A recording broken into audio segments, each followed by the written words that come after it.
चमा चमा चमकेला सिंदूरवा चमा चमा चमकेला लीला राय।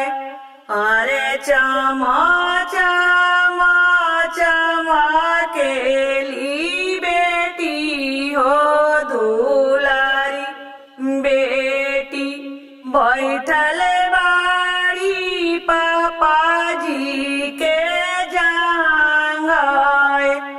बैठल बाड़ी पापाजी के जांघाय। अरे जांघिया बैठला बेटी के छूटले पसेनावा भिजता रे लहरा पटोराय। भिजता रे लहरा पटोराय। तनिए सबे नियाड लाए दुलारू दुला मोरा होला गरमी बहुताय। अरे कोई से में बेनिया डोलाइए दुलाहिनी सुबह बैठल बारू पापाजी के जांघाय। माड़ावा भरला सब लोंगाय।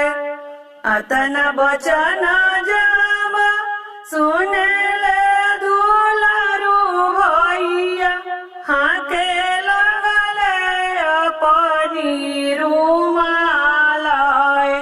हाके लगले अपनी रुमालाय।